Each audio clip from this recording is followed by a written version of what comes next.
Si esta historia te interesó, no olvides suscribirte a nuestro canal y dinos desde qué ciudad nos estás viendo. Continuamos. La mansión de vidrio y concreto se erguía imponente en el corazón de Polanco, una de las colonias más exclusivas de la Ciudad de México.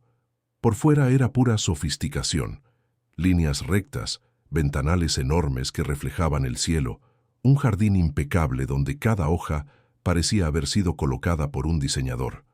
Pero quien mirara con más atención, quien se detuviera por unos minutos frente a aquellos muros altos, notaría algo extraño. No había vida ahí, ningún sonido de niños jugando, ninguna risa resonando en el jardín, ninguna música escapando por las ventanas. Solo silencio. Un silencio pesado, denso, de ese que sofoca. Dentro de aquella casa perfecta vivía Sofía, una niña de 10 años que cargaba en los ojos una tristeza demasiado antigua para su edad. Cabello castaño siempre recogido en una cola de caballo sencilla, piel clara que rara vez veía el sol, un cuerpo demasiado delgadito para quien vivía rodeada de lujos y comida cara.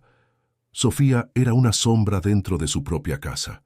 Pasaba los días sentada en el sillón blanco de la sala, mirando por la ventana, o acostada en el piso frío de su cuarto, dibujando en un cuaderno que nadie nunca le pedía ver. Su cuarto era enorme, más grande que muchos departamentos enteros en las orillas de la Ciudad de México. Tenía una cama king size con sábanas de algodón egipcio que se cambiaban todos los días. Un closet lleno de ropa de diseñador que ella nunca pedía usar. Estantes repletos de libros infantiles, aún con las páginas pegadas. Juguetes caros que permanecían en sus cajas. Todo ahí había sido elegido por decoradores, no por Sofía. Todo era impecable, organizado, sin vida. Las paredes eran demasiado blancas. El piso de madera clara reflejaba la luz fría que entraba por los enormes ventanales. No había fotografías colgadas, no había dibujos pegados con cinta adhesiva, no había ninguna señal de que una niña realmente viviera ahí. Era más un escenario de revista de arquitectura que el cuarto de una niña de 10 años. Sofía no iba a la escuela, no tenía amigos, no platicaba con nadie. De hecho, Sofía no hablaba. Hacía 3 años, desde aquel día terrible que nadie en la casa se atrevía a mencionar, la niña se había vuelto muda. O al menos eso era lo que todos creían. Los médicos le habían explicado a su padre, Eduardo Hernández, que el trauma del accidente había causado un daño irreversible. Las cuerdas vocales de Sofía, según los especialistas más caros de la Ciudad de México, habían sido afectadas por el shock emocional. Era raro, decían, pero posible. El cuerpo humano reaccionaba de formas misteriosas a las tragedias profundas. Eduardo había llevado a su hija a decenas de consultas, estudios, sesiones con neurólogos, psiquiatras, terapeutas de lenguaje. Todos llegaban a la misma conclusión. Sofía probablemente nunca volvería a hablar, y él, en el fondo, había aceptado aquello como un castigo más del destino, una cuenta más que debía pagar por lo que pasó. Eduardo Hernández era un hombre de 42 años, dueño de una de las constructoras más grandes del país. Alto, de hombros anchos, cabello canoso en las sienes, mirada siempre seria, casi impenetrable. Usaba trajes italianos, relojes suizos, manejaba autos importados, dirigía juntas con voz firme, cerraba contratos millonarios, tomaba decisiones que afectaban a miles de personas. Pero frente a su propia hija, Eduardo se convertía en un hombre pequeño. No sabía qué decir, no sabía cómo mirarla sin sentir el peso de la culpa aplastándole el pecho. Entonces hacía lo que mejor sabía hacer: trabajar. Pasaba 16, a veces 18 horas al día en la oficina. Viajaba para supervisar obras en otros estados, asistía a cenas de negocios, eventos corporativos, todo para no tener que volver a casa y enfrentar el silencio de aquella niña. Carolina, la madre de Sofía, había muerto hacía 3 años en un accidente de tránsito. A Eduardo no le gustaba pensar en ese día, pero los recuerdos llegaban sin pedir permiso, especialmente de madrugada, cuando el silencio de la casa se volvía insoportable. Carolina. Era todo lo que él no era. Cálida, generosa, llena de vida. Se habían conocido en la universidad. Ella estudiando medicina. Él, administración. Eduardo se había enamorado de la forma en que Carolina hablaba de cambiar el mundo, de usar la medicina para ayudar a quienes más lo necesitaban. En esa época, a él le parecía hermoso. Admiraba su compasión, la forma en que sus ojos brillaban cuando hablaba de sus sueños. Pero los años cambiaron a Eduardo, o tal vez solo revelaron quién siempre fue. A medida que la constructora crecía, que el dinero se multiplicaba, que el poder aumentaba, Eduardo se fue transformando. Se volvió más duro, más controlador, más obsesionado con los resultados. Carolina, por otro lado, se mantuvo fiel a sus propios ideales. Se graduó de medicina, se especializó en pediatría, pero rechazó ofertas de hospitales privados caros. Quería trabajar con quien lo necesitaba. Empezó como voluntaria en una clínica en Iztapalapa, una zona humilde donde muchos niños no tenían acceso a cuidados médicos básicos. Eduardo siempre detestó eso. Le parecía peligroso, innecesario. Tenían dinero, prestigio. ¿Por qué ella necesitaba exponerse de esa manera?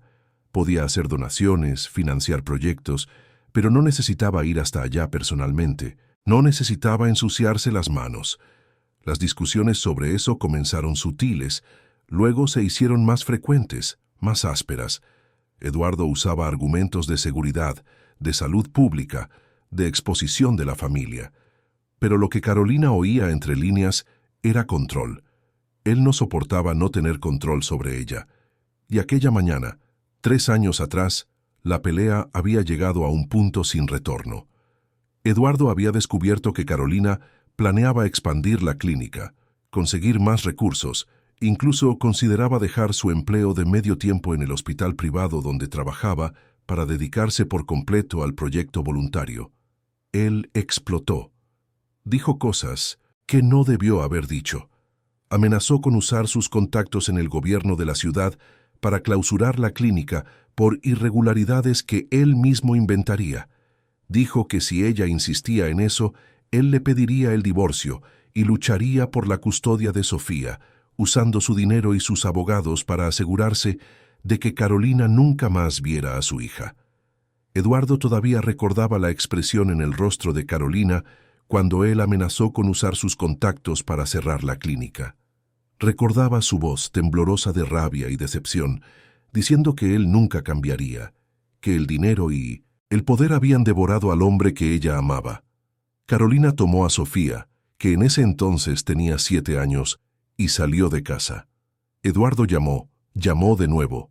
Continuó la discusión por teléfono mientras Carolina manejaba por el periférico. Y entonces sucedió. El accidente, el impacto, el silencio después de que la llamada se cortó. Eduardo nunca le contó a nadie sobre esas llamadas. En el hospital, mientras los médicos luchaban por salvar a Carolina y ella daba su último aliento, él estaba afuera hablando con el abogado sobre cómo controlar la narrativa. Sofía estaba ahí. La niña lo había oído todo, lo había visto todo. Y cuando los médicos finalmente salieron de la sala con esa mirada que lo decía todo, sin necesidad de palabras, Sofía simplemente dejó de hablar. Desde entonces, nunca más había emitido un sonido. Eduardo jamás supo que su hija lo culpaba. Jamás supo que, en la cabeza de aquella niña de 7 años, él era el responsable de todo. Para Sofía, su padre había destruido a su madre con sus palabras, con su control, con su necesidad enfermiza de tener la razón.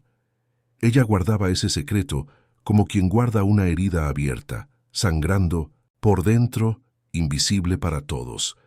La rutina en la mansión era mecánica, fría, casi hospitalaria. Sofía se despertaba a las 7 de la mañana con el toque suave de la enfermera de turno. Siempre había una enfermera. Profesionales competentes, bien pagadas, que cumplían horarios rígidos y protocolos médicos al pie de la letra.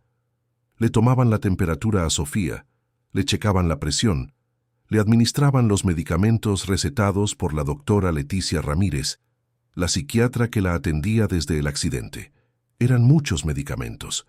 cápsulas azules que Sofía tomaba al despertar, 2 de ellas, con un vaso de agua que debía beberse hasta el final mientras la enfermera observaba. Pastillas blancas en el almuerzo, pequeñas y amargas que se le pegaban en la garganta. Gotas amarillentas que la enfermera le ponía directamente en la boca 3 veces al día, contando cada gota con precisión quirúrgica. También había un jarabe morado para la noche, que sabía a cereza artificial y dejaba a Sofía mareada, haciendo que cayera en un sueño pesado, sin sueños, más parecido a un desmayo que a un descanso reparador. La doctora Leticia decía que eran necesarios para estabilizar el humor, controlar la ansiedad, ayudar con el sueño. Había diagnosticado a Sofía con depresión grave, trastorno de estrés postraumático, ansiedad generalizada. Decía que la niña estaba en un sufrimiento psíquico profundo y que sin la medicación podría tener episodios de autolesión o algo peor. Eduardo pagaba una fortuna por ese tratamiento, algo así como 10,000 pesos por consulta, y confiaba ciegamente en la médica, que tenía su consultorio en un edificio lujoso en Santa Fe, con una sala de espera decorada por un arquitecto famoso, y atendía a los hijos de la élite de la ciudad. Tenía incluso una lista de espera de 6 meses, pero claro, para quien pagaba lo suficiente, siempre había un espacio disponible. El problema es que los medicamentos dejaban a Sofía en un estado de letargo constante. Pasaba el día en una especie de neblina espesa, como si estuviera caminando bajo el agua. Miraba a la nada durante horas, sin energía para jugar, para dibujar, para hacer cualquier cosa. Sus movimientos eran lentos, arrastrados. Sus ojos, que ya eran tristes, se quedaban vidriosos, sin brillo. Las enfermeras consideraban eso normal. Decían que era el proceso de curación, que necesitaba tiempo, que los medicamentos estaban haciendo efecto y pronto mejoraría. Pero Sofía no sentía que estuviera mejorando. Sentía que estaba desapareciendo poco a poco, como si se estuviera disolviendo en el silencio de esa casa, volviéndose transparente, invisible, inexistente. Eduardo rara vez almorzaba o cenaba en casa. Cuando lo hacía, comía solo en su despacho, encerrado con sus contratos y hojas de cálculo. A veces se cruzaba con Sofía en el pasillo y desviaba la mirada, murmurando un saludo rápido antes de desaparecer de nuevo. La niña intentaba llamar su atención de otras formas. Había una campanita antigua en el jardín, cerca del guayabo que Carolina adoraba. Sofía tocaba esa campanita todas las tardes, con la esperanza de que su padre mirara por la ventana, bajara, se sentara con ella por unos minutos, pero Eduardo nunca bajaba. O fingía que no oía, o realmente no oía, consumido por el ruido de sus propias culpas. La soledad de Sofía era del tipo que corroe por dentro. Escribía en un pequeño pizarrón cuando necesitaba comunicarse con las enfermeras. Palabras cortas, directas, agua, baño, no, sí, nunca nada más profundo, nunca nada que revelara la tormenta que ocurría dentro de ella. Por la noche, cuando todos dormían, Sofía se quedaba despierta mirando el techo de su cuarto. Pensaba en su mamá. Recordaba su olor, su risa, la forma en que Carolina la abrazaba y le decía que todo estaría bien. Recordaba también aquella mañana, la discusión, el coche, el ruido del impacto, el silencio después. Y entonces Sofía lloraba, pero sin hacer ruido, porque hasta su llanto se había vuelto mudo. Las enfermeras cambiaban cada pocos meses. Ninguna creaba un vínculo real con Sofía. Eran profesionales, eficientes, pero distantes. Trataban a la niña como a una paciente, no como a una niña. Aplicaban los protocolos, anotaban reportes, pasaban la información a la doctora Leticia y se iban al final de su turno. La casa volvía a quedar vacía, con Sofía deambulando por las enormes habitaciones como un fantasma. Hasta que, en un martes lluvioso de agosto, todo comenzó a cambiar. La última enfermera había renunciado de forma abrupta, alegando problemas familiares. Eduardo estaba de viaje en Monterrey, cerrando un contrato importante, y no tenía tiempo para buscar un reemplazo. Fue su secretaria, Marcia, quien resolvió la situación de última hora.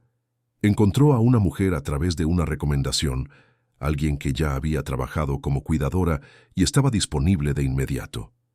Eduardo lo aprobó por teléfono, sin siquiera preguntar su nombre. Solo quería que el problema se resolviera, y fue así como Teresa Méndez entró en la vida de Sofía.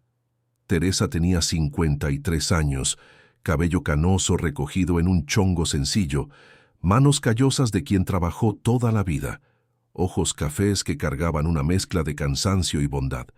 No era alta ni baja, tenía un cuerpo que contaba la historia de muchos años de trabajo pesado, de noches mal dormidas, de preocupaciones que marcaban la piel. Usaba ropa sencilla, unos pantalones de mezclilla deslavados y una blusa de algodón azul marino, nada que llamara la atención. Pero había algo en ella, una presencia, una energía que se desbordaba a pesar de su apariencia modesta. No tenía título de enfermería, no tenía certificados colgados en la pared, no había ido a la universidad. Teresa solo había estudiado hasta la preparatoria, interrumpiendo sus estudios para trabajar y ayudar a su familia. Lo que Teresa tenía era experiencia de vida, de esa que no se aprende en la facultad, que no viene en los libros de texto o en clases teóricas. Había pasado 15 años cuidando a su propio hijo, Miguel, que nació con una condición neurológica compleja que le impedía hablar. Los médicos habían dicho que Miguel nunca desarrollaría el habla, que tendría dificultades motoras, que necesitaría cuidados especiales por el resto de su vida.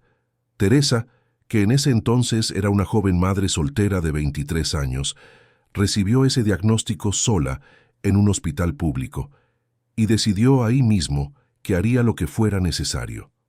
Trabajó de día como afanadora, de noche como cuidadora de ancianos, juntó dinero para terapias, aprendió todo lo que pudo sobre la condición de su hijo, se convirtió en una experta, sin nunca haber pisado una universidad.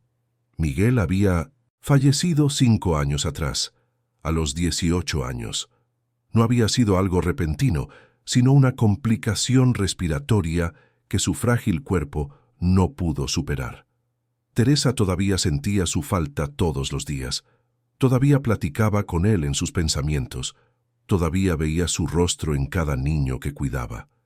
Desde entonces, trabajaba como cuidadora, siempre con niños, siempre tratando de darles lo que le había dado a su hijo: paciencia, amor y respeto. No lo veía como un trabajo, sino como una misión, una forma de mantener vivo a Miguel a través del cuidado que ofrecía a otros niños. Cuando Teresa llegó a la mansión por primera vez, quedó impresionada con el tamaño del lugar, pero también con el vacío. Era una casa hermosa, sin duda, pero parecía un mausoleo. Fría, impersonal. La secretaria Marcia la recibió. Le dio instrucciones rápidas sobre los horarios de medicación, lo que Sofía podía o no podía comer, y se fue. Teresa se quedó sola en la sala, esperando conocer a la niña. Sofía bajó las escaleras despacio, arrastrando los pies, con esa mirada perdida que los medicamentos le provocaban. Llevaba un vestido blanco sencillo, pantuflas, el cabello suelto y despeinado. Se detuvo en el último escalón y miró a Teresa con desconfianza. Otra enfermera, pensó, otra persona que se quedará aquí unas semanas, me llenará de medicinas y se irá. Pero Teresa no se comportó como las otras. No sacó una tabla con hojas para hacer anotaciones. No le checó la temperatura a Sofía. No jaló una silla para sentarse lejos, como si la niña fuera un experimento que observar. Teresa simplemente se agachó, quedando a la altura de Sofía, y sonrió. Una sonrisa genuina que le llegaba a los ojos. «Hola, mi niña, soy Teresa. Voy a quedarme aquí contigo un tiempo. ¿Está bien?» Sofía no respondió, claro. Solo miró a la mujer con esos ojos oscuros que parecían demasiado viejos para una niña.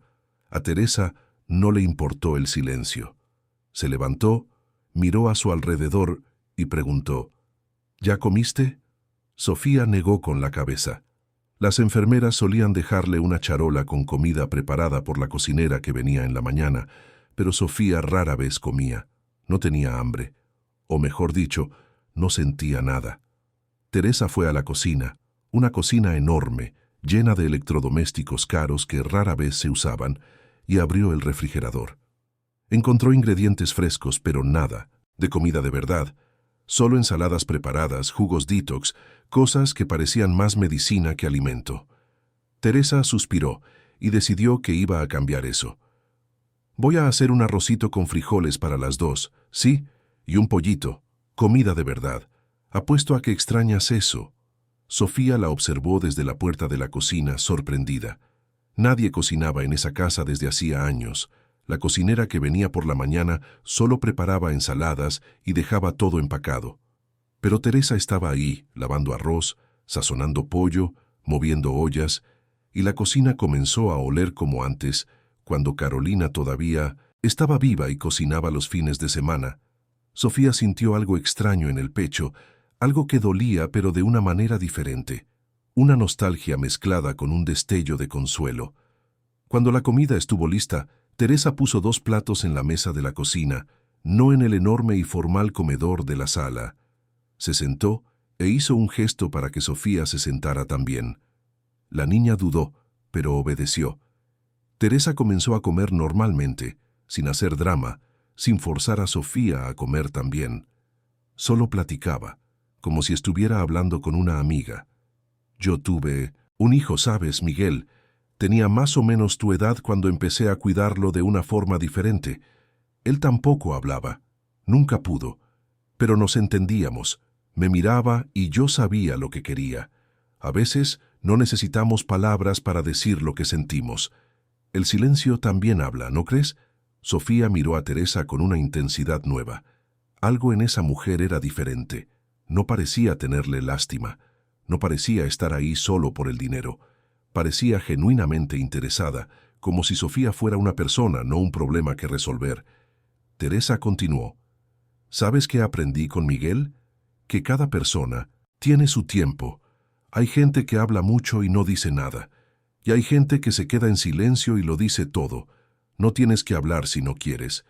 Estoy aquí para escucharte de la forma en que puedas expresarte. Sofía sintió que le ardían los ojos.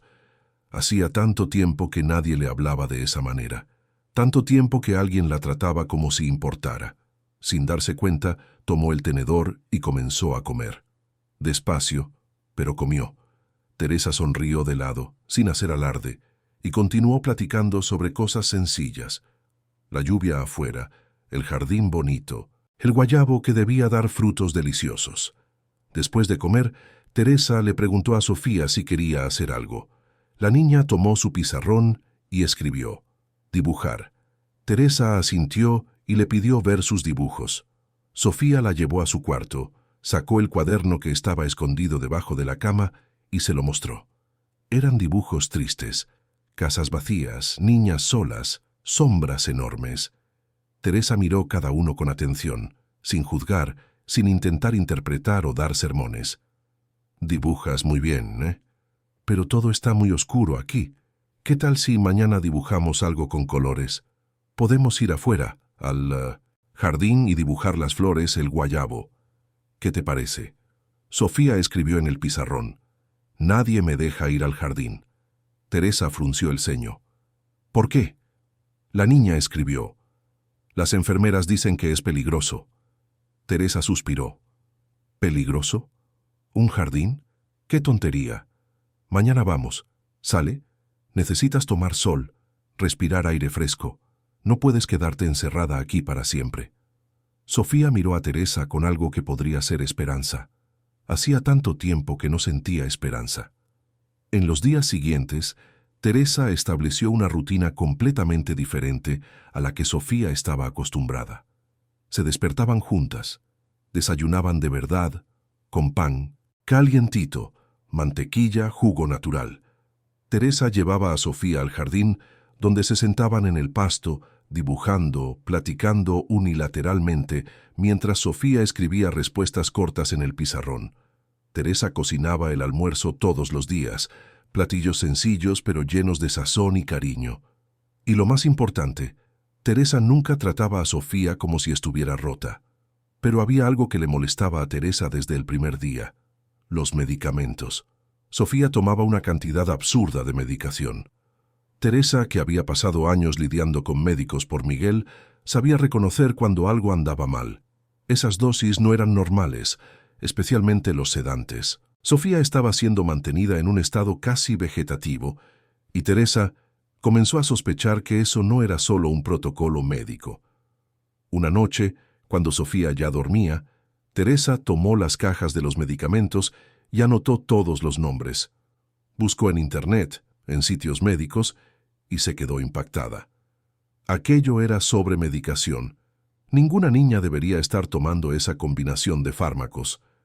Teresa decidió que necesitaba hablar con Eduardo sobre eso, pero el hombre nunca estaba en casa. Le dejaba recados con la secretaria, pero Eduardo siempre tenía juntas, viajes, compromisos impostergables. Fue entonces cuando Teresa se dio cuenta de algo aún más perturbador. Una noche, alrededor de las 2 de la mañana, se despertó con sed y fue a la cocina. Al pasar por el cuarto de Sofía, escuchó un sonido bajito, un susurro. Teresa se congeló. Se acercó a la puerta, que estaba entreabierta, y espió por la rendija. Sofía estaba sentada en la cama de espaldas mirando por la ventana, y estaba hablando. No, estaba susurrando un nombre, mamá. Teresa sintió que el corazón se le aceleraba. Sofía no era muda, podía hablar, o al menos podía emitir sonidos, susurrar. Teresa se quedó paralizada sin saber qué hacer. Si Sofía podía hablar, ¿por qué fingía que no? ¿Por qué mantenía ese silencio absoluto ante todos? Teresa regresó al cuarto de huéspedes donde dormía, pero ya no pudo cerrar los ojos. Su cabeza hervía de preguntas. Al día siguiente, observó a Sofía con más atención, pero la niña continuó muda como siempre. No emitía ningún sonido durante el día. Teresa decidió no confrontarla todavía. Necesitaba ganarse su confianza total antes de tocar ese tema. Sabía que si la presionaba, Sofía se cerraría aún más. Así que Teresa continuó con la rutina que había establecido, pero ahora prestando atención a cada detalle. Notaba cuando Sofía miraba hacia el despacho de su padre con una mezcla de rabia y tristeza. Notaba cómo la niña se encogía cada vez que oía llegar el coche de Eduardo. Notaba el odio silencioso que brillaba en esos ojos oscuros siempre que su padre aparecía. 2 semanas después de la llegada de Teresa, Eduardo finalmente cenó en casa. Se sentó a la mesa del comedor, Sofía a un lado, Teresa al otro. El silencio era pesado, denso, casi palpable. Eduardo picoteaba la comida sin apetito, mirando el plato como si estuviera estudiando un documento importante. Sofía hacía lo mismo, empujando la comida de un lado a otro con el tenedor, sin comer de verdad. Teresa los observaba a los dos, a ese padre y a esa hija que vivían bajo el mismo techo, pero parecían estar en mundos completamente diferentes, separados por un abismo invisible de rencor y culpa. Eduardo estaba cansado. Acababa de regresar de un viaje de 3 días a Guadalajara, cerrando el contrato para la construcción de un centro comercial. Todavía llevaba el traje gris oscuro del trabajo, la corbata aflojada, los ojos con ojeras profundas. Tenía el hábito de trabajar hasta tarde, dormir pocas horas, despertarse temprano y empezar todo de nuevo. Era como si estuviera huyendo de algo, siempre demasiado ocupado para detenerse a pensar, a sentir, a enfrentar lo que había perdido y lo que seguía perdiendo cada día. Teresa sirvió la cena que había preparado, un mole poblano con arroz, una comida que Carolina solía hacer en los cumpleaños de Sofía. Teresa había encontrado el recetario de Carolina en un cajón de la cocina, escondido en el fondo, y decidió hacer ese platillo. Quería ver la reacción de Eduardo y de Sofía, y en efecto, cuando Eduardo percibió el aroma, se quedó helado. Sus ojos se llenaron de lágrimas que inmediatamente intentó disimular, tosiendo y tomando el vaso de agua. Sofía también se dio cuenta. Miró el plato con una mezcla de nostalgia y dolor. «Señor Eduardo, necesitaba hablar con usted sobre los medicamentos de Sofía», comenzó Teresa, con voz firme pero respetuosa. Eduardo levantó la vista, sorprendido. Rara vez alguien cuestionaba algo en esa casa. ¿Qué tienen los medicamentos? Creo que son muchos y muy fuertes. La niña pasa todo el día apática. ¿No se podría reevaluar con la doctora?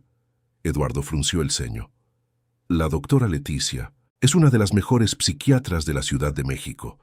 Ella sabe lo que hace. Sofía necesita esos medicamentos.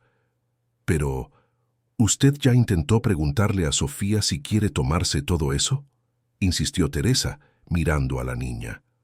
Sofía levantó la vista y se encontró con la mirada de su padre por primera vez en semanas. Eduardo la desvió de inmediato, como siempre hacía. Sofía no habla, respondió secamente. Usted lo sabe. Puede escribir, usted también lo sabe. ¿Ya intentó platicar con ella? Mire, Teresa, le agradezco su trabajo aquí, pero no la contraté para cuestionar decisiones médicas. La doctora Leticia atiende a Sofía desde hace 3 años y sabe exactamente lo que necesita. Teresa sintió que la rabia le subía, pero se controló. Sabía que confrontar a Eduardo de esa forma no la llevaría a nada. Él estaba atrincherado en su propia culpa y negación.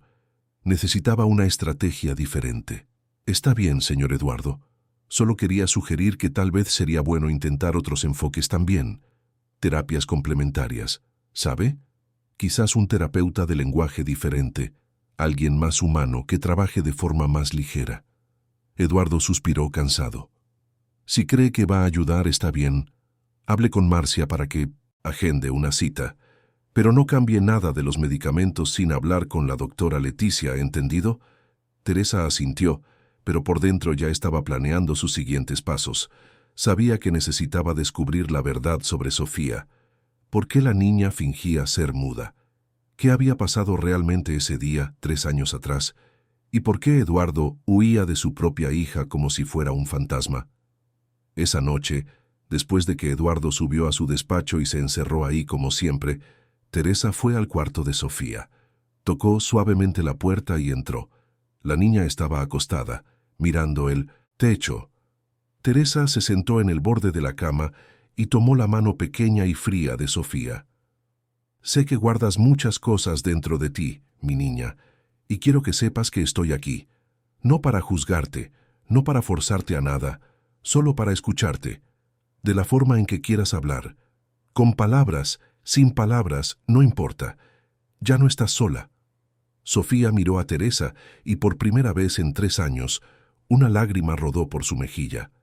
Teresa la abrazó, sintiendo el pequeño cuerpo temblar contra el suyo, y se quedó ahí, sosteniendo a esa niña que cargaba un peso demasiado grande para sus hombros, sin saber todavía que el secreto que Sofía guardaba era mucho más profundo y peligroso de lo que podría imaginar. Afuera, la lluvia caía fuerte sobre la Ciudad de México, lavando las calles, pero sin poder lavar las penas de esa casa. Los días siguientes a esa cena trajeron cambios sutiles, pero significativos en la dinámica de la casa. Teresa había plantado una semilla de duda en la cabeza de Eduardo, y aunque él no lo admitiera en voz alta, comenzó a prestar más atención a Sofía. No mucho, no lo suficiente para romper por completo las barreras que él mismo había construido, pero lo bastante para notar detalles que antes ignoraba. Cómo su hija estaba más delgada de lo que debería, cómo sus ojos parecían vacíos, sin brillo, cómo se movía por la casa como un fantasma, sin hacer ruido, sin dejar rastro. Teresa, por su parte, estaba decidida a entender qué pasaba realmente con Sofía. El descubrimiento de aquella noche, cuando escuchó a la niña susurrar el nombre de su madre, no se le salía de la cabeza. Sabía que Sofía guardaba un secreto inmenso y necesitaba descubrir cuál. Era antes de que fuera demasiado tarde. Pero también sabía que debía ir despacio, con cuidado, sin asustar a la niña. La confianza no se conquistaba con presión, sino con paciencia. Fue Marcia, la secretaria de Eduardo, quien agendó la cita con un nuevo terapeuta de lenguaje. Teresa había insistido tanto que Eduardo finalmente cedió, más para tener paz que por creer realmente que haría alguna diferencia. El profesional elegido fue el doctor Roberto Gutiérrez, un hombre de 50 y tantos años que tenía un enfoque completamente diferente al de los especialistas que Sofía ya había consultado. Roberto trabajaba en Mindummentosen, una clínica pequeña en la colonia Condesa, lejos del lujo ostentoso de los consultorios de la zona de Santa Fe. Su sala era acogedora, con paredes de colores, plantas en las esquinas, libros infantiles esparcidos, instrumentos musicales colgados. Nada de blanco, nada de frío, nada que recordara a un hospital. Teresa llevó a Sofía a la primera consulta en una mañana lluviosa de septiembre. El tráfico era un caos, como siempre, y tardaron casi 2 horas en llegar. Sofía iba en el asiento trasero del coche, mirando por la ventana, viendo pasar la ciudad. Edificios altísimos, barrios humildes encogidos entre construcciones de lujo, gente corriendo bajo los paraguas, vendedores ambulantes en los semáforos. La Ciudad de México era así, una ciudad de contrastes violentos, donde la riqueza y la pobreza compartían la misma cuadra, a veces la misma calle. Cuando llegaron a la clínica, Sofía dudó antes de salir del coche. Teresa notó el miedo en sus ojos y le tomó la mano. «Vamos, mi niña, este doctor es diferente, ya verás». Sofía miró a Teresa, buscando confianza en esos ojos amables, y finalmente bajó. El doctor Roberto las recibió personalmente en la sala de espera. Era un hombre bajo, de cabello canoso y lentes redondos que le daban un aire de profesor distraído. Usaba pantalones de mezclilla y una camisa de cuadros, nada formal. Le sonrió a Sofía y se agachó para quedar a su altura, exactamente como Teresa había hecho el primer día. «Hola, Sofía. Soy Roberto, puedes decirme solo Roberto, ¿sale? Nada de doctor aquí. Vamos a platicar un poquito, a conocernos, sin presión, sin prisa. ¿Te parece bien?» Sofía lo miró con desconfianza, pero algo en ese hombre era diferente. No tenía ese aire de superioridad que tenían los otros médicos. No parecía estarla analizando como un caso clínico. Parecía genuinamente interesado en conocerla como persona. Entraron a la sala y Roberto no le pidió a Sofía que se sentara en la silla del paciente. En lugar de eso, se sentó en el suelo, con las piernas cruzadas, e hizo un gesto para que ella se sentara también. Teresa se quedó en un sillón en la esquina, observando. La sala era diferente a todo lo que Sofía había visto en consultorios médicos. Había un tapete de colores en el centro, cojines esparcidos, un librero bajo lleno de libros infantiles y juegos. En la pared, dibujos hechos por otros niños, cada uno con un nombre escrito debajo. En una esquina, una guitarra recargada, un teclado pequeño, algunos instrumentos de percusión. Todo ahí decía: «Este es un lugar seguro, donde puedes ser tú misma». Roberto sacó una caja de crayones y papel. «¿Te gusta dibujar?» Sofía asintió tímidamente. «Qué bueno. A mí también me gusta. ¿Dibujamos juntos?» Él tomó un papel para sí mismo y comenzó a dibujar una casa sencilla, con techo triangular y ventanas cuadradas, como hacen los niños pequeños. Sofía observó por un momento, luego tomó su propio papel y comenzó a dibujar también. Se quedaron así por varios minutos, solo dibujando en silencio. Roberto no hacía preguntas invasivas, no intentaba analizar lo que Sofía dibujaba, solo estaba ahí, presente. De vez en cuando comentaba sobre su propio dibujo. «Creo que voy a hacer un árbol aquí. ¿Te gustan los árboles?» Sofía asintió. «A mí también. En la casa de mi infancia había un guayabo. Mi abuela hacía el mejor dulce de guayaba del mundo». Sofía dejó de dibujar por un segundo y miró a Roberto. Había algo familiar en esa palabra guayabo. En su casa también había uno. Su mamá adoraba ese árbol. Roberto notó la mirada y sonrió amablemente, pero no presionó. Después de un rato dibujando, Roberto tomó la guitarra. «¿Sabes qué descubrí? La música es otra forma de platicar. A veces decimos con una melodía lo que no podemos decir con palabras». Comenzó a tocar una canción suave, sin letra, solo acordes sencillos que creaban una atmósfera tranquila.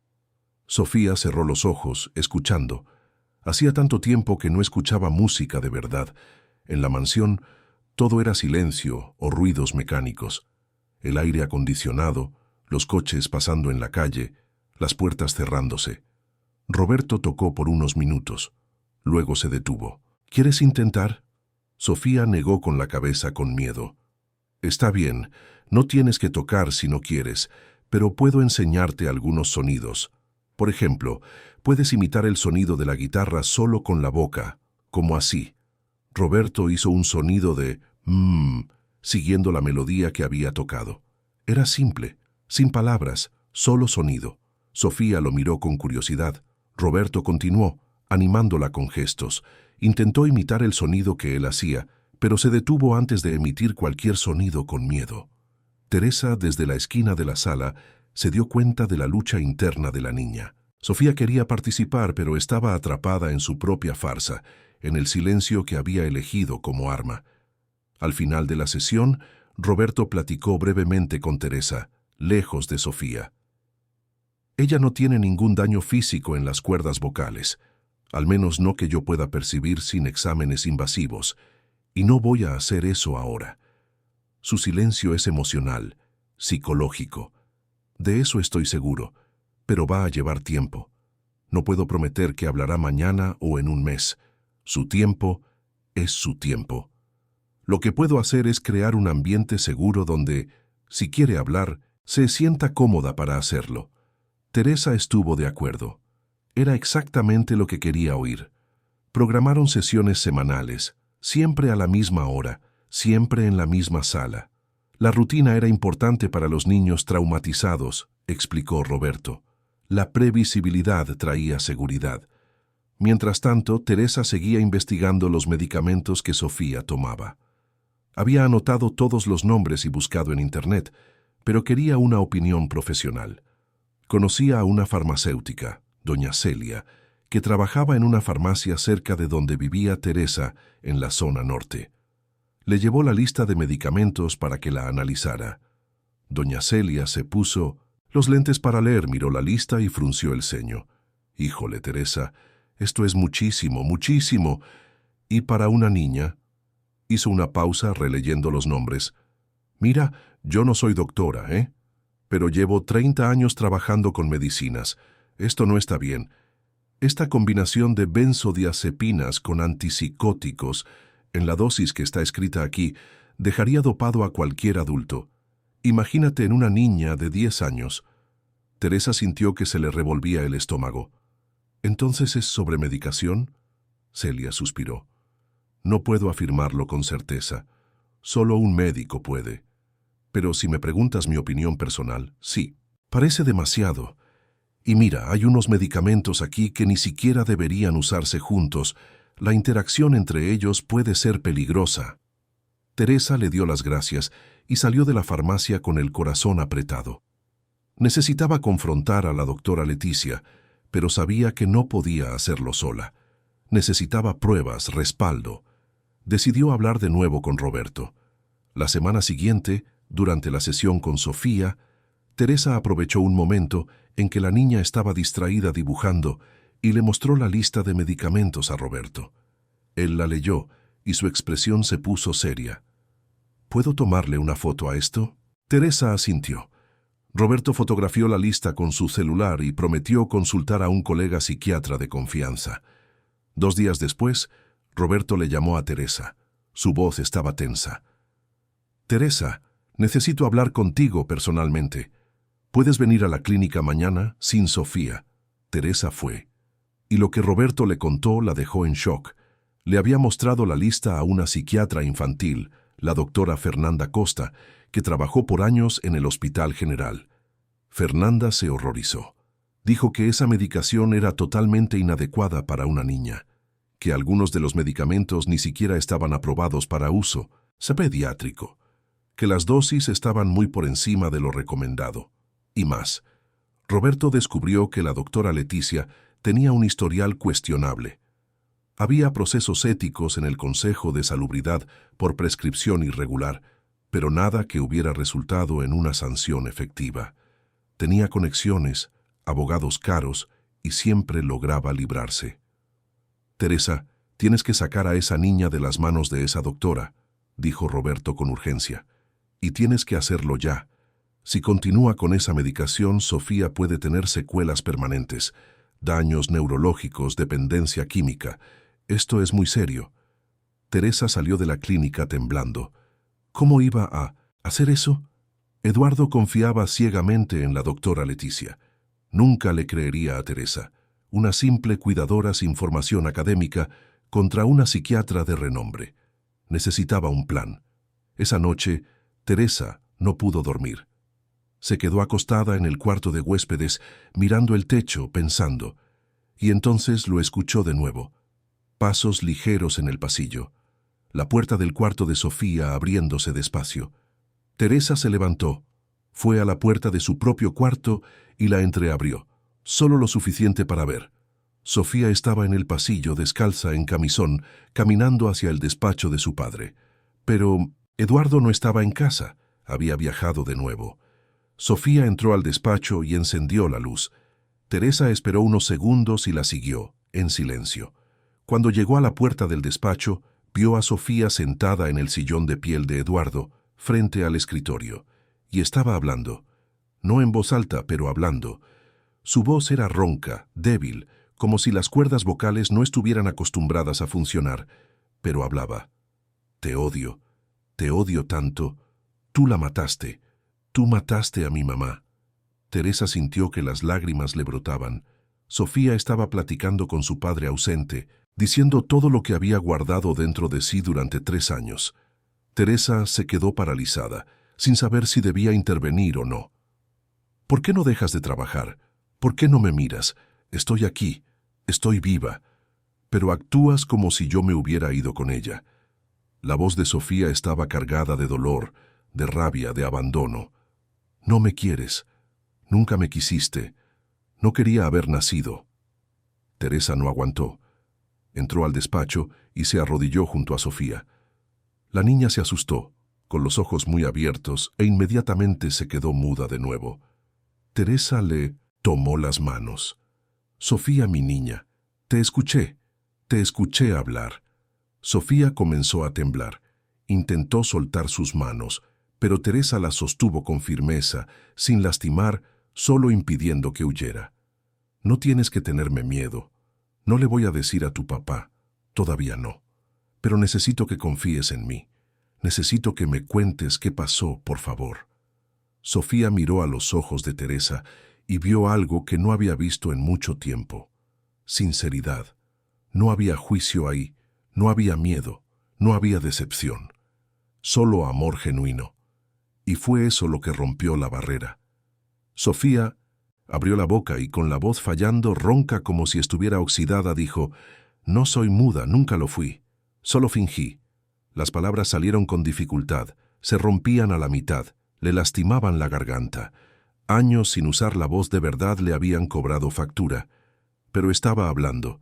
Estaba diciendo la verdad por primera vez en 3 años. Teresa asintió, animándola a continuar, sosteniendo las manos pequeñas y frías de Sofía. «¿Por qué, mi niña? ¿Por qué fingiste?» «Porque quería que sufriera». Sofía comenzó a llorar, lágrimas silenciosas que corrían por su rostro, cayendo sobre las manos entrelazadas de las dos. Quería que sintiera lo que yo sentí cuando ella se fue. Quería que se quedara sin palabras, como yo me quedé sin mi mamá. Su voz era un susurro doloroso, cada palabra costando un esfuerzo inmenso. Quería que me viera todos los días y se acordara de lo que hizo, de lo que él causó. Teresa abrazó a Sofía, que se derrumbó en sus brazos. La niña lloró como no había llorado en años, sollozando, temblando, dejando salir todo el dolor en oleadas. Su cuerpo se sacudía con la fuerza del llanto, años de lágrimas guardadas finalmente, encontrando una salida. Teresa solo la sostuvo, la meció, dejó que llorara todo lo que necesitaba llorar. Y mientras lloraba, Sofía contaba. Las palabras salían a borbotones, atropelladas, mezcladas con sollozos. Contó de la discusión que presenció entre sus padres aquella mañana de martes, 3 años atrás. Era temprano. Estaba desayunando cuando escuchó los gritos que venían del despacho. El padre diciendo que Carolina estaba siendo irresponsable, egoísta, que estaba poniendo a la familia en riesgo con ese trabajo voluntario. La madre respondiendo que él había cambiado, que ya no era el hombre con el que se había casado, que el dinero le había comido el alma. De las amenazas que Eduardo hizo, Sofía repetía las palabras exactas que había escuchado, guardadas en su memoria como cicatrices. Si no dejas esa payasada de la clínica, voy a usar todos mis contactos para cerrar ese lugar. Voy a inventar irregularidades. Voy a denunciarlos a la COFEPRIS. Voy a hacer lo que sea necesario. Y si piensas en dejarme, en pedir el divorcio, voy a pelear por la custodia de Sofía. Voy a demostrar que eres una madre negligente, que prefiere cuidar a extraños que a su propia hija. Nunca más vas a ver. De cómo Carolina, desesperada y llorando, tomó a Sofía de la mano y salió de casa. La niña recordaba la mano de su madre temblando, los ojos rojos, la voz quebrada cuando dijo: «Ven, mi hija, vamos a dar una vuelta, necesito respirar». Cómo entraron al coche, cómo su madre manejaba por las calles de la Ciudad de México todavía de mañana, el tráfico ya empezando a ponerse pesado, de cómo escuchaba el teléfono sonar y sonar. La madre miraba la pantalla, veía que era Eduardo y lo dejaba sonar. Pero él no paraba. Llamaba de nuevo, hasta que Carolina, nerviosa, contestó y lo puso en altavoz sin pensar, y Eduardo estaba del otro lado, todavía gritando, diciendo que si no regresaba en ese momento, iba a hacer todo lo que había amenazado, que estaba cometiendo un error terrible, que se iba a arrepentir. Sofía recordaba estar en el asiento trasero, escuchando todo, viendo a su madre llorar mientras manejaba. Recordaba el periférico, lleno de coches, la lluvia que había comenzado a caer. A su madre tratando de responderle a su padre, tratando de explicar, tratando de hacerlo entender. Y entonces, el semáforo. El semáforo que estaba en amarillo y se puso en rojo, y Carolina, distraída, desesperada, no lo vio a tiempo. El impacto, el ruido de metal retorciéndose, de vidrios rompiéndose, de claxones alrededor, el dolor, el silencio después. Y después del accidente, contó Sofía, estaba en el hospital herida pero consciente. Escuchó a Eduardo hablando con el abogado. Lo escuchó decir que necesitaban controlar la narrativa, que no podían dejar que nadie supiera de la pelea, de las amenazas, que él tenía una imagen que proteger, una empresa que mantener. Sofía se dio cuenta en ese momento de que a su padre le importaba más su propia reputación que la esposa que acababa de perder. «Entonces decidí», dijo Sofía con la voz ronca y débil. «Decidí que él iba a pagar, que iba a hacer que sufriera tanto como yo estaba sufriendo». Al principio realmente no podía hablar. El shock fue muy grande. Pero después de unos meses, mi voz regresó. Poco a poco. Y cuando me di cuenta de que podía hablar de nuevo, elegí no hablar. Elegí el silencio. Teresa le tomó el rostro a Sofía, haciendo que la niña la mirara a los ojos. «Pero mi niña, ¿entiendes que al lastimarlo a él también te estás lastimando a ti?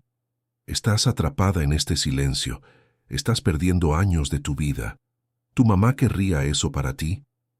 Sofía negó con la cabeza, llorando aún más. «Lo sé que ella no lo querría, pero no puedo parar. Cada vez que pienso en hablar con él me acuerdo de ese día. Me acuerdo de él en el hospital, preocupado por el abogado, por la empresa, por el dinero. No por mi mamá, no por mí». Teresa abrazó a Sofía de nuevo y se quedó ahí, sosteniendo a esa niña, rota, sintiendo el peso de la responsabilidad que había caído sobre sus hombros. Ahora lo sabía todo. Sabía el secreto, sabía el dolor, sabía de la venganza silenciosa, y necesitaba decidir qué hacer con esa información. «Sofía, vamos a resolver esto, te lo prometo. Pero necesitas seguir fingiendo un poco más, ¿de acuerdo? Solo hasta que encuentre una forma de ayudarte de verdad. ¿Confías en mí?» Sofía asintió, limpiándose las lágrimas. Teresa la llevó de vuelta a su cuarto. La acostó en la cama. Se quedó sentada a su lado hasta que se durmió. Y entonces Teresa regresó a su propio cuarto, pero no durmió. Se pasó la noche entera pensando, planeando. En los días siguientes, Teresa comenzó a reducir sutilmente las dosis de los medicamentos de Sofía. No mucho, no lo suficiente para que las enfermeras o la doctora Leticia lo notaran en los reportes, pero lo bastante para que Sofía comenzara a salir de esa neblina. Tiraba una pastilla por aquí, la mitad de una cápsula por allá. Sofía se dio cuenta y no dijo nada, solo se lo agradeció con la mirada. Y poco a poco la niña comenzó a tener más energía, volvió a dibujar con más entusiasmo, a comer mejor, a interesarse por las cosas a su alrededor. Teresa seguía llevándola a las sesiones con Roberto, quien notó la mejoría pero no hizo preguntas. Confiaba en Teresa. En las sesiones, Roberto comenzó a trabajar discretamente la voz de Sofía. Usaba ejercicios disfrazados de juego, cantar bajito junto con él, susurrar respuestas a preguntas, imitar sonidos de animales. Sofía participaba cuando estaba a solas con él y Teresa, siempre en secreto. Su voz estaba débil, le dolía cuando la usaba por mucho tiempo. Años sin hablar habían atrofiado los músculos, pero estaba regresando. Eduardo seguía distante, pero Teresa notó que comenzó a observar a su hija de lejos. A veces lo sorprendía, parado en la puerta de la sala, mirando a Sofía dibujar en el jardín. No se acercaba, pero tampoco desviaba la mirada tan rápidamente. Había un cambio ocurriendo en él también, lento pero real. Fue un jueves por la tarde cuando las cosas comenzaron a ponerse peligrosas. Teresa estaba en la cocina preparando el almuerzo cuando sonó el timbre. Se limpió las manos y fue a abrir. Era una mujer elegante, de tacones altos y traje sastre rosa claro, cabello rubio impecable recogido en un chongo francés. Usaba lentes de sol demasiado grandes para su rostro y cargaba una bolsa de diseñador. Buenas tardes. Soy la doctora Leticia Ramírez. Vine a hacerle una visita de rutina a Sofía. Teresa sintió un nudo en el estómago. La médica nunca había ido a la casa antes. Siempre atendía en su consultorio. ¿Por qué estaba ahí ahora? Claro, doctora. Pase, por favor. Teresa mantuvo la voz calmada, pero por dentro estaba en alerta. Leticia entró, quitándose los lentes de sol y examinando la casa con una mirada crítica. ¿Dónde está la paciente? Está en su cuarto, descansando. ¿Quiere que la llame? No es necesario, yo subo. ¿Dónde está su cuarto? Teresa le indicó el camino y acompañó a la médica. Cuando llegaron al cuarto, Sofía estaba acostada en la cama, leyendo un libro. Levantó la vista y vio a la doctora Leticia. Su expresión se tensó de inmediato. Sofía, querida, ¿cómo estás? Leticia se acercó a la cama, pero mantuvo una distancia calculada. Su sonrisa era fría, demasiado profesional. Vine a verificar cómo estás respondiendo al tratamiento. Las enfermeras me han pasado reportes, pero quería ver personalmente. Sofía no respondió, claro. Solo miró a la médica con esos ojos oscuros e impenetrables. Leticia sacó una tabla con hojas de su bolsa y comenzó a hacer anotaciones. Teresa se quedó en la puerta, observando. ¿Has tomado todos los medicamentos como se debe? ¿A sus horas? Preguntó Leticia, sin quitar los ojos de la tabla. Sofía asintió. Óptimo, muy bien. Leticia finalmente la miró. ¿Y cómo te has sentido? ¿Todavía tienes esas pesadillas? Sofía dudó. Luego asintió de nuevo. Leticia hizo más anotaciones. Voy a aumentar la dosis del sedante nocturno. Eso debería ayudar. Teresa no aguantó. Disculpe, doctora, pero ¿no sería mejor intentar reducir los medicamentos en lugar de aumentarlos? Sofía ha estado muy apática. Leticia se giró lentamente hacia Teresa y su mirada era de puro hielo. Disculpe, ¿y usted quién es? Soy Teresa, la nueva cuidadora de Sofía. Entiendo. ¿Y usted tiene formación en medicina? ¿En psiquiatría? No, pero tengo experiencia con niños y... Entonces creo que es mejor que deje las decisiones médicas a quienes estudiaron para eso, ¿no le parece? La cortó Leticia con una sonrisa que no le llegaba a los ojos. Aprecio su celo, pero Sofía está bajo mi cuidado desde hace 3 años. Sé exactamente lo que necesita. Teresa quiso replicar, pero se dio cuenta de que no serviría de nada. Leticia estaba en una posición de poder y ella era solo la cuidadora. Cualquier confrontación directa solo empeoraría las cosas. Necesitaba otra estrategia. Leticia terminó la visita, recetó las nuevas dosis y salió de la casa. Pero antes de irse, se volteó hacia Teresa con una mirada de advertencia. Cuide bien de nuestra Sofía. Y no lo olvide, los medicamentos deben administrarse exactamente como los receté. Cualquier alteración puede ser peligrosa. Era una amenaza velada. Teresa lo entendió perfectamente. Esa noche, Teresa platicó con Sofía sobre la visita. La niña estaba visiblemente afectada. «Me odia», susurró Sofía. «Siempre me ha odiado. Quiere que me quede así para siempre». Teresa frunció el ceño. «¿Por qué crees eso?» «Porque gana dinero con esto. Mi papá le paga muchísimo. Si yo mejoro, ella pierde un cliente». Teresa se dio cuenta de que Sofía tenía razón. Leticia tenía un interés financiero en mantener a la niña enferma, dependiente, medicada. Era cruel, era antiético, pero desafortunadamente no era raro. Teresa ya había escuchado historias así antes. Decidió que necesitaba actuar rápido, pero necesitaba hacerlo con inteligencia. Habló con Roberto, quien sugirió reunir pruebas concretas, análisis de sangre de Sofía que mostraran los niveles de medicación, opiniones de otros psiquiatras, documentación sobre los efectos de la sobremedicación. Con eso en mano, podrían confrontar a Eduardo de una forma en que no tuviera más opción que creerles.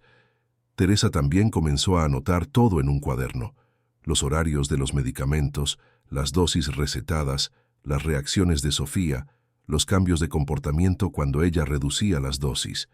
Guardaba ese cuaderno escondido en el fondo de su maleta, junto con las cajas de medicamentos que iba tirando. Mientras tanto, algo más estaba sucediendo. Teresa comenzó a recibir miradas extrañas de la cocinera, doña Marlene, una señora de 60 años que trabajaba en la casa desde antes de que Carolina muriera. Marlene llegaba por la mañana, preparaba las comidas del día y se iba al mediodía. Siempre había sido silenciosa, profesional, pero Teresa notaba que observaba todo con atención. Un día, cuando estaban solas en la cocina, Marlene se acercó a Teresa y le dijo en voz baja: «Está haciendo lo correcto». Teresa se volteó, sorprendida. «¿Cómo dice?» «Sé que está reduciendo los medicamentos. La vi tirando las cápsulas a la basura». Marlene hizo una pausa. La señora Carolina tampoco confiaba en esa doctora. Quería cambiarla, pero el señor Eduardo insistió. Decía que la doctora Leticia era la mejor. Teresa sintió que había encontrado una aliada. «¿Usted conocía bien a la señora Carolina?» Marlene asintió con los ojos llorosos. «Trabajé aquí por 15 años. Vi nacer a Sofía. Vi cómo ese matrimonio se desmoronaba poco a poco. El señor Eduardo cambió mucho después de que la empresa creció. Se volvió frío, controlador. La señora Carolina intentó resistir, pero él le fue chupando la vida poco a poco. Esa discusión del día del accidente no fue la primera. Fueron años de peleas, de amenazas. ¿Usted cree que el señor Eduardo tiene la culpa?»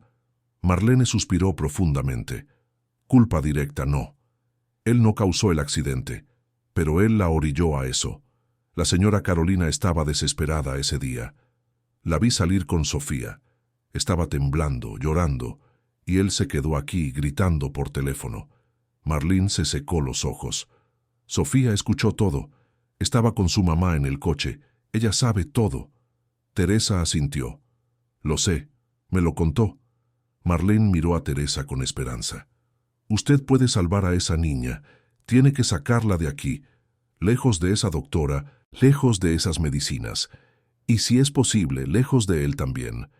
Pero Teresa sabía que no era tan simple. Eduardo era el padre de Sofía. Legalmente, tenía todos los derechos.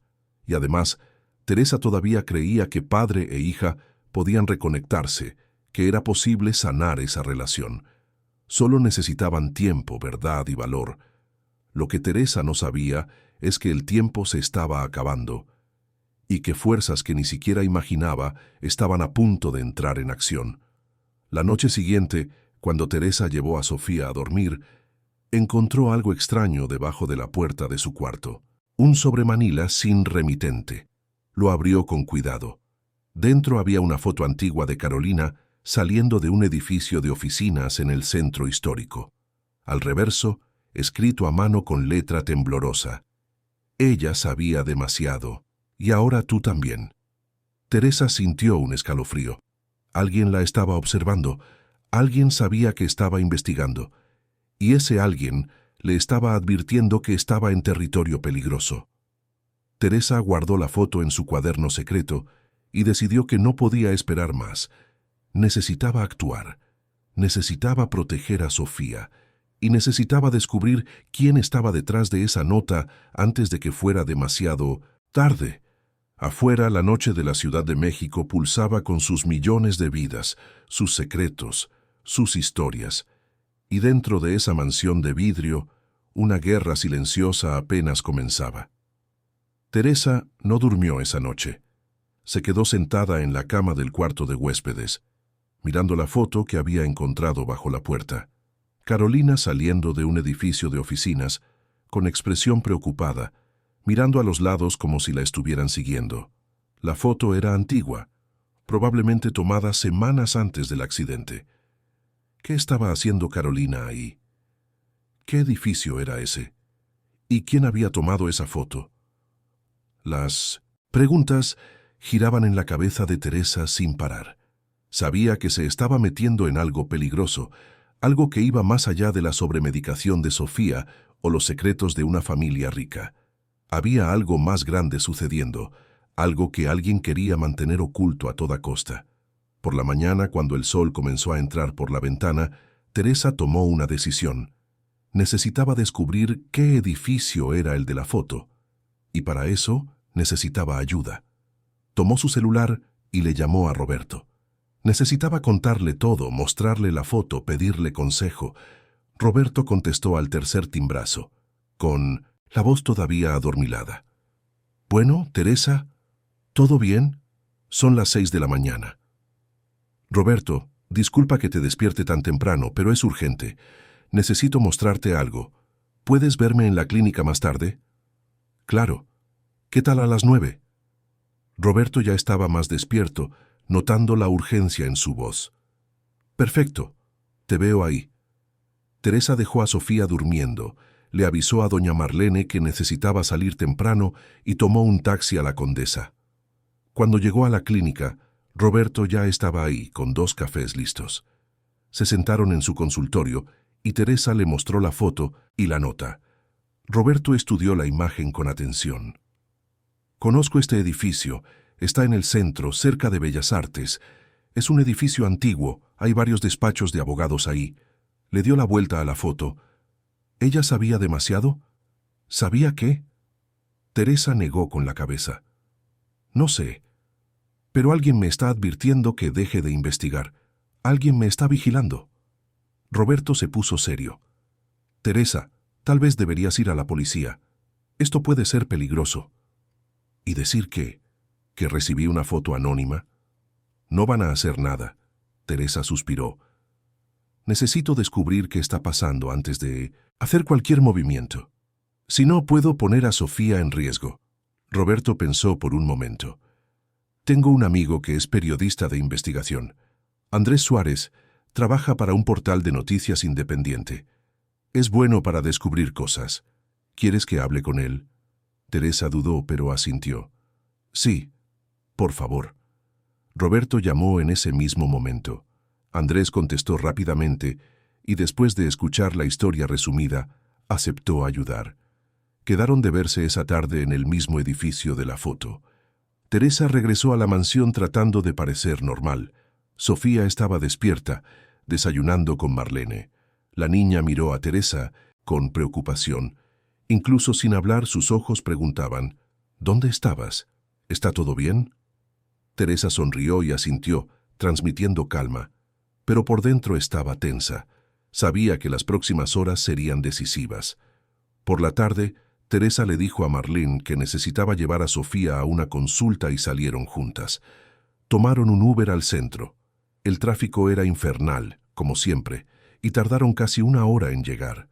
El edificio de la foto estaba en una calle concurrida del centro histórico, rodeado de comercios populares, ambulantes vendiendo de todo, gente corriendo de un lado para otro. Roberto y Andrés ya estaban esperando frente al edificio. Andrés era un hombre de unos 35 años, delgado, con barba de varios días, cabello desaliñado, una mochila en la espalda y una cámara colgada del cuello. Tenía el aire cansado de quien trabaja demasiado por poco dinero, pero sus ojos eran alertas, inteligentes. «A ver, enséñame esa foto», pidió Andrés. Teresa se la entregó. La estudió con atención. «Es aquí mismo. Voy a ver qué puedo averiguar. Denme unos minutos». Andrés entró al edificio. Habló con el portero, mostró alguna identificación, hizo algunas preguntas. Regresó 15 minutos después con información. «Este edificio tiene unos 20 despachos, la mayoría abogados, pero también hay contadores, algunos consultorios médicos. Conseguí una lista con el portero. Mostró su celular con una foto de la lista. Ahora tenemos que averiguar cuál de estos lugares visitó la señora Carolina». Teresa miró la lista. Tantos nombres, tantas posibilidades. ¿Cómo iban a saber? Fue Sofía quien dio la pista. Señaló uno de los nombres en la lista. Tavares y Asociados, abogados. Teresa frunció el ceño. «¿Cómo sabes, mi niña?» Sofía tomó el celular de Teresa y escribió en el pizarrón digital que Roberto le había dado. «Vi ese nombre en papeles de mi mamá, en su cuarto». Andrés y Roberto intercambiaron miradas. «Teresa, ¿puedes entrar al cuarto de su mamá y buscar esos papeles?» Teresa asintió. «Puedo intentarlo esta noche». «Perfecto. Mándame foto de cualquier cosa que encuentres», dijo Andrés entregándole su tarjeta con su número de WhatsApp. Regresaron a la mansión al final de la tarde. Eduardo estaba en casa, algo raro. Estaba en su despacho, como siempre, pero al menos estaba en casa. Teresa preparó la cena, les sirvió a Eduardo y a Sofía y esperó a que llegara la noche. Alrededor de las 11 de la noche, cuando todos dormían, Teresa entró al cuarto de Carolina. Era un cuarto que nadie había tocado desde el accidente. Eduardo mantenía todo exactamente como estaba: la cama hecha, la ropa en el closet, los libros en el buró, como un santuario, o como una herida que se negaba a dejar cicatrizar. Teresa encendió solo una pequeña lámpara y comenzó a buscar. Rebuscó en cajones, armarios, libreros, y finalmente, en el fondo de un cajón del escritorio, encontró una carpeta. Dentro, documentos, muchos documentos, contratos, hojas de cálculo, anotaciones a mano de Carolina, todo meticulosamente organizado. Teresa fotografió todo con su celular y se lo envió a Andrés. La respuesta llegó 20 minutos después. «Órale, Teresa, esto es oro. Voy a analizarlo todo. Hablamos mañana». Teresa guardó todo de vuelta exactamente como estaba y regresó a su propio cuarto con el corazón acelerado. Tenía la sensación de que estaba a punto de descubrir algo enorme. Al día siguiente, Andrés llamó temprano. «Teresa, necesito que vengas a mi oficina. Ahora. Trae a la niña también, y si es posible, a su papá. Esto es demasiado serio». La oficina de Andrés estaba en un modesto edificio de oficinas en la colonia Juárez, cerca de Paseo de la Reforma. Teresa logró convencer a Eduardo de ir, diciéndole que era sobre la salud de Sofía, que había descubierto cosas importantes sobre su tratamiento. Eduardo, reacio pero curioso, aceptó. Cuando llegaron, Andrés los recibió en una sala pequeña, con mesas llenas de papeles, computadoras viejas, pizarrones cubiertos de anotaciones. Había otra persona ahí, una mujer de unos 40 años, cabello negro corto, lentes grandes, expresión seria. Andrés la presentó. «Ella es la licenciada Raquel Méndez, fiscal. Ha estado siguiendo esta investigación desde hace algún tiempo». Eduardo se tensó de inmediato. «¿Qué investigación? ¿De qué están hablando?» Andrés respiró hondo y comenzó a explicar. «Señor Hernández, su esposa, Carolina, estaba investigando un esquema de fraude y corrupción que involucraba a su propia empresa y a algunos médicos de la Ciudad de México. Había descubierto que la constructora Hernández estaba inflando los costos de obras públicas, usando materiales de calidad inferior a la contratada y desviando dinero. Además, había una red de médicos, incluyendo a la doctora Leticia Ramírez, que recetaban medicamentos innecesarios a cambio de comisiones jugosas de la industria farmacéutica. El silencio en la sala era absoluto. Eduardo se puso pálido, sus manos aferradas a los brazos de la silla. Eso es mentira. Mi empresa es seria, yo jamás permitiría... Andrés lo interrumpió, mostrando los documentos que Teresa había fotografiado. Está todo aquí, señor Hernández. Carolina había reunido pruebas durante meses, contratos con sobreprecio, facturas falsas, registros de pagos indebidos. Estaba a punto de denunciarlo todo cuando ocurrió el accidente. La fiscal Raquel continuó, con voz firme pero compasiva. Y hay más. Existen indicios fuertes de que el accidente pudo no haber sido solo un accidente. Carolina estaba siendo seguida en las semanas anteriores. Había amenazas veladas. La foto que la señora Teresa recibió es parte de un conjunto de evidencias que hemos estado reuniendo durante meses. Carolina fue al despacho de abogados para formalizar una denuncia. Estaba preparando todo para exponer el esquema. Eduardo se sentó pesadamente en una silla, con las manos temblando, el rostro blanco como el papel. Yo no sabía nada de esto. Miró a Andrés, a Raquel, desesperado. Les juro que no sabía. Confiaba en mis directores, en mis gerentes. Pensé que todo se estaba haciendo con ética. Raquel lo miró con una mezcla de severidad y lástima. Señor Hernández, su director financiero, Carlos Bravo, y el gerente de obras, Marcelo Flores, están siendo investigados. Son los principales responsables del esquema de sobreprecios, y la doctora Leticia Ramírez está siendo investigada por prescripción irregular, sobremedicación deliberada y enriquecimiento ilícito. Mantenía a varios pacientes, incluyendo a su hija, en tratamientos innecesarios para garantizar un lucro continuo. ¿Y mi hija? Eduardo miró a Sofía, que estaba sentada junto a Teresa, absorbiendo todo en silencio. ¿Los medicamentos que toma? ¿Todo eso fue innecesario? Completamente innecesario, respondió Roberto, entrando en la conversación. Sofía nunca tuvo un daño físico en las cuerdas vocales.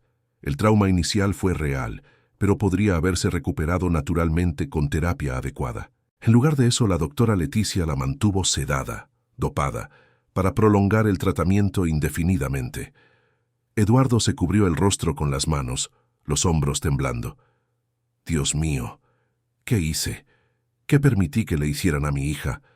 ¿A mi esposa? Sofía miró a su padre. Por primera vez en 3 años, vio a Eduardo realmente quebrado, realmente arrepentido, realmente humano. Y algo dentro de ella comenzó a moverse. La rabia todavía estaba ahí, pulsando como una herida abierta, pero ahora mezclada con otra cosa. Lástima, tal vez, o la remota posibilidad de perdonar. Teresa le tomó la mano a Sofía y le susurró. Es hora, mi niña. Es hora de que hables con él, de verdad. Sofía miró a Teresa asustada.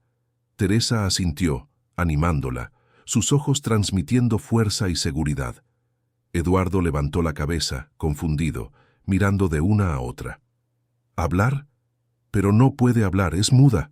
Sofía respiró hondo. Sus cuerdas vocales le dolían, años de desuso cobrando su precio. Pero abrió la boca y con voz débil, ronca, pero inconfundiblemente clara, dijo: Siempre pude hablar, papá. Eduardo se congeló. Los ojos se le abrieron de par en par, la boca se le abrió en shock. ¿Qué? ¿Cómo? Fingí.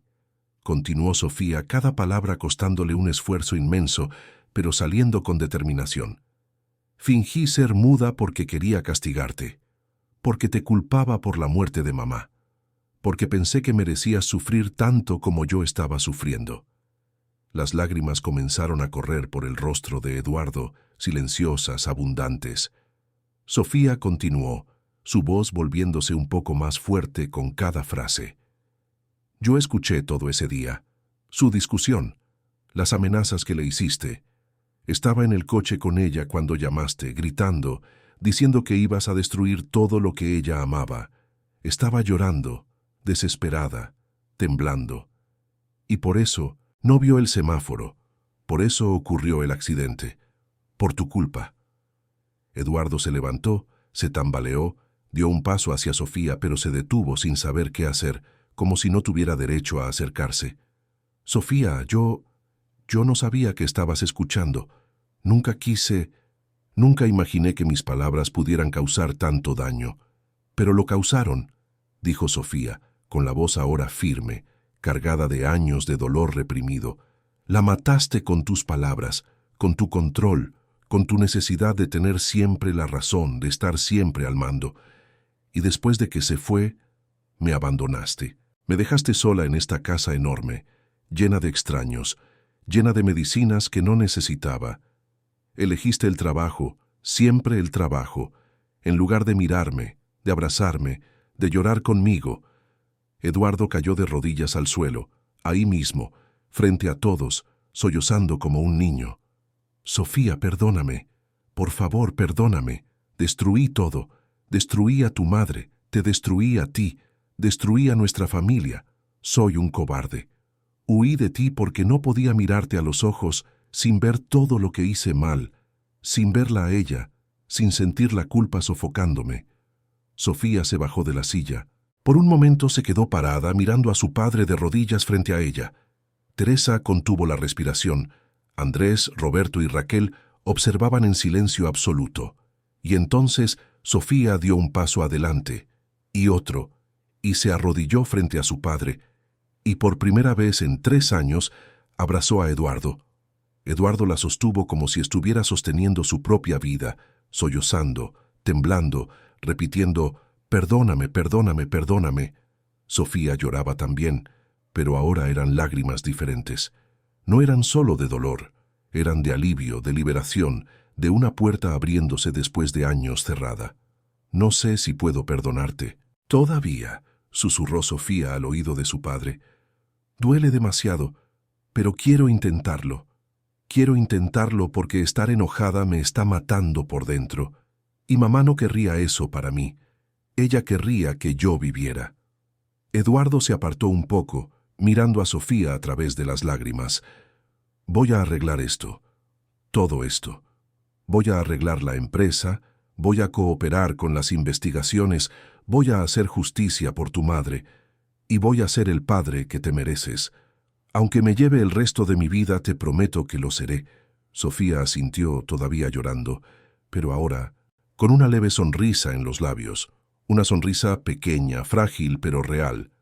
Teresa, Roberto, Andrés y la fiscal Raquel les dieron espacio para ese momento, sabiendo que estaban presenciando algo raro y precioso. La oportunidad de un nuevo comienzo, después de que todo se había derrumbado. En las semanas siguientes muchas cosas cambiaron. Eduardo despidió inmediatamente a Carlos Bravo y Marcelo Flores. Inició auditorías internas rigurosas. Cooperó plenamente con la investigación de la Fiscalía. Descubrió que el esquema era aún más grande de lo que imaginaba, involucrando a otras empresas y más médicos.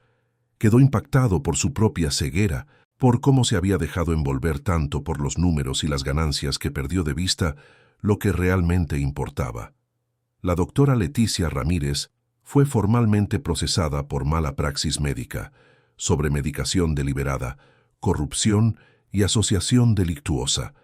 Perdió su cédula profesional y enfrentaría un juicio penal. Otros médicos involucrados en el esquema también fueron investigados y suspendidos. Sofía dejó inmediatamente todos los medicamentos, pero bajo supervisión médica adecuada. Los primeros días fueron muy difíciles. Su cuerpo, acostumbrado a años de sedantes y ansiolíticos, reaccionó con temblores, insomnio, ansiedad intensa, incluso alucinaciones leves. Roberto coordinó un equipo de médicos éticos que la acompañaron día y noche durante la fase más crítica de la desintoxicación. Eduardo se quedó a su lado durante todo el proceso. Por primera vez en años, canceló juntas, pospuso viajes, dejó el trabajo en segundo plano. Sostenía la mano de Sofía cuando temblaba.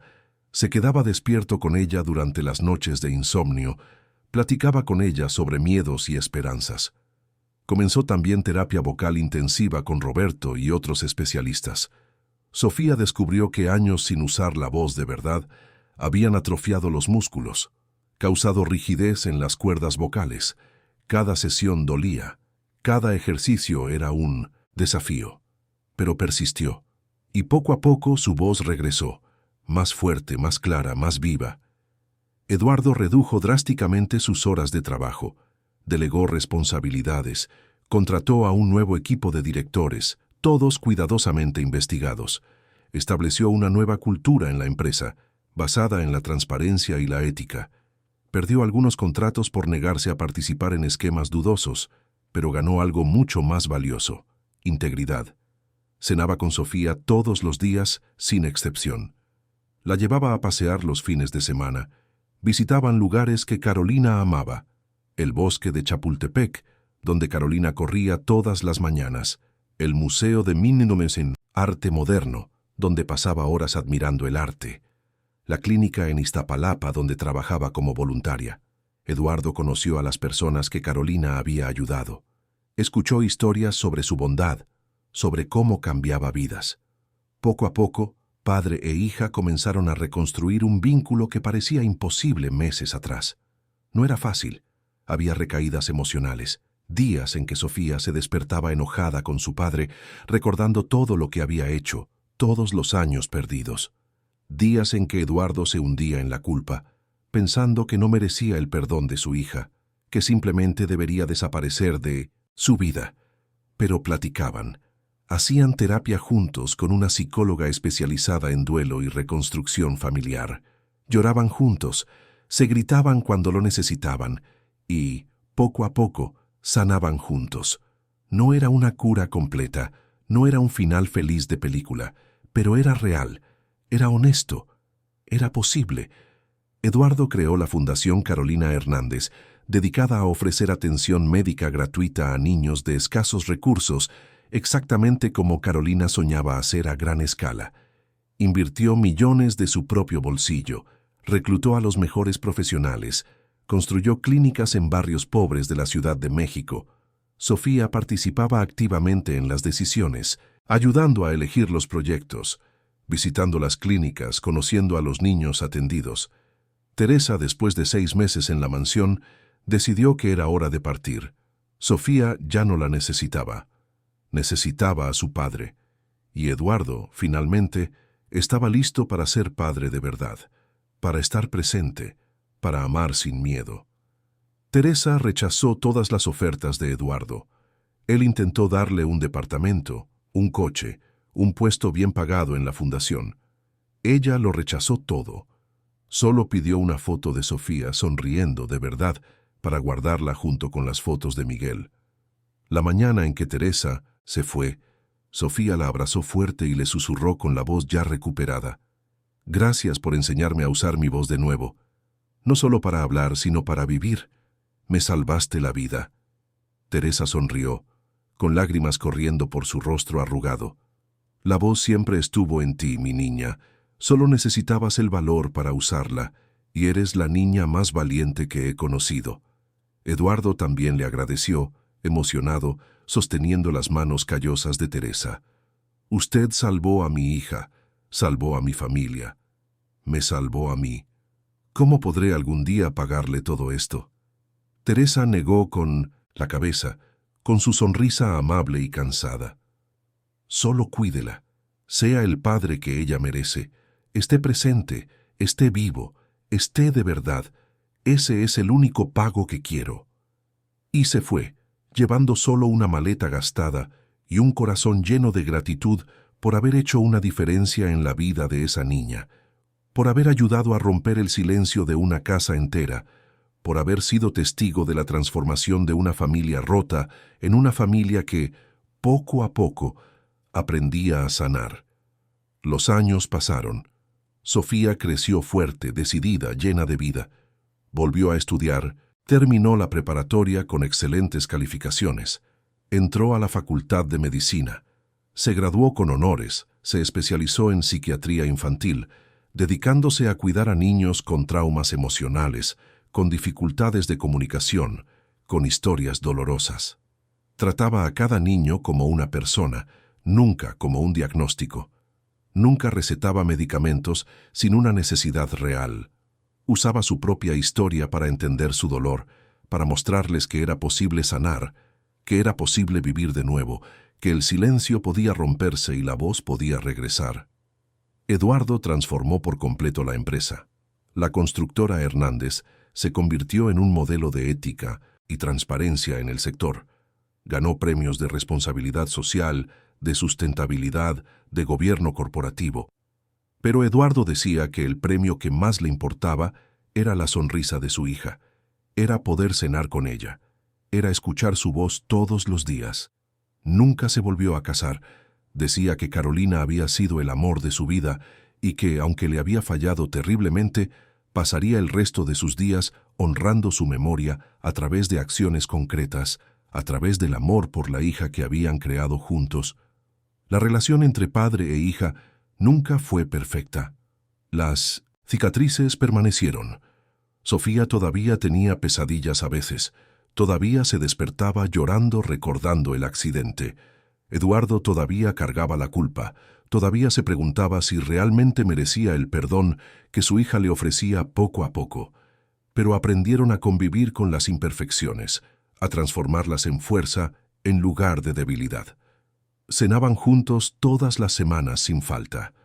Platicaban de todo, de Carolina, del pasado doloroso, del futuro lleno de posibilidades. Sofía le presentó novios a su padre. Eduardo conoció a su yerno, participó en su boda, lloró de emoción al llevarla al altar. Y años después conoció a sus nietos, 2 niños hermosos llenos de vida. El primero, un niño al que Sofía decidió llamar Miguel, en honor al hijo de Teresa. La segunda, una niña llamada Carolina, en honor a su madre. Eduardo era un abuelo presente, amoroso, completamente diferente del padre ausente que había sido. Jugaba con sus nietos, los llevaba al parque, les contaba historias. Y siempre, siempre, les hablaba de la abuela Carolina, de lo bondadosa, valiente y llena de amor que era.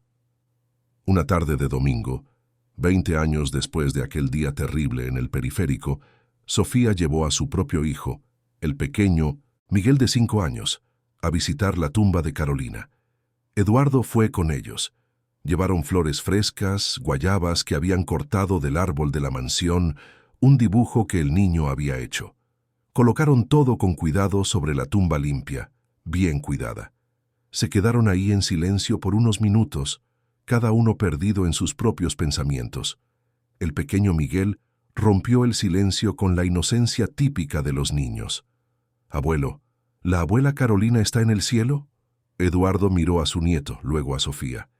Ella asintió con la cabeza, animándolo, con los ojos brillantes de lágrimas contenidas. Eduardo se agachó junto al niño, quedando a su altura. «Sí, Miguel, y está muy orgullosa de todos nosotros». «¿Por qué, abuelo?», preguntó el niño, inclinando la cabecita. «Porque aprendimos algo muy importante que ella siempre supo». Eduardo sintió que la voz se le quebraba, pero continuó. «Que el amor es más fuerte que el enojo, que la verdad, aunque duela mucho, nos libera, y que nunca, nunca es demasiado tarde para volver a empezar, para cambiar, para ser mejores». Miguel pensó por un segundo con su carita seria. Luego sonrió y abrazó a su abuelo con fuerza. «Te quiero, abuelo. Yo también te quiero, mi niño. Mucho». Eduardo lo abrazó de vuelta, con el corazón apretado pero lleno de gratitud. Sofía observó la escena, con el corazón tan lleno de emociones que apenas le cabía en el pecho. Gratitud por haber tenido el valor de usar su voz aquel día en la oficina de Andrés. Gratitud por haber encontrado a Teresa, esa mujer sencilla que lo cambió todo. Gratitud porque su padre tuviera el valor de mirar sus propios errores y cambiar de verdad. Gratitud por la vida que logró construir a partir de las ruinas. La historia de ellos no era un cuento de hadas, nunca lo sería. Las pérdidas eran reales, profundas, imposibles de borrar. Los dolores habían dejado marcas permanentes. Las cicatrices Todavía dolían en días de lluvia, en aniversarios, en fechas especiales. Pero era una historia de redención real, honesta, posible, de un padre que enfrentó sus terribles errores para cambiar, que eligió la humildad en lugar del orgullo, que aprendió que el éxito no se mide en dinero sino en amor. De una hija que renunció a la venganza para volver a vivir, que transformó su dolor en propósito, que eligió usar su voz para ayudar a otros niños silenciados. De una cuidadora común que, con empatía y valor, rompió el silencio de una casa entera y demostró que el amor es más fuerte que cualquier otra fuerza. Y sobre todo, era la prueba viva de que sanar no significa olvidar el pasado, sino elegir todos los días construir algo mejor a partir de él, transformando el dolor en propósito, el silencio en voz, el odio en amor, la destrucción en reconstrucción. La campanita del guayabo sonó con el viento, un sonido suave y melódico que cortó el silencio del panteón. Sofía sonrió, a través de las lágrimas. Sabía que desde algún lugar más allá de esta vida, Carolina estaba viendo, y estaba orgullosa, y estaba finalmente en paz. Así como ellos también estaban aprendiendo a estarlo. Fin de la historia. Querida audiencia, esperamos que la historia de Sofía, Eduardo y Teresa haya tocado sus corazones. Si te emocionaste con este viaje de dolor, silencio y redención, deja tu like, suscríbete al canal y cuéntanos en los comentarios cuál fue el momento que más te marcó. ¿Fue el valor de Sofía al revelar su secreto? ¿La transformación de Eduardo? ¿O la dedicación de Teresa? Todos los días traemos historias intensas como esta, que revelan el lado más profundo del alma humana, que muestran que es posible volver a empezar incluso después de las más grandes tragedias. Te esperamos en el próximo episodio, con otra historia que moverá tus emociones y te hará reflexionar sobre lo que realmente importa en la vida.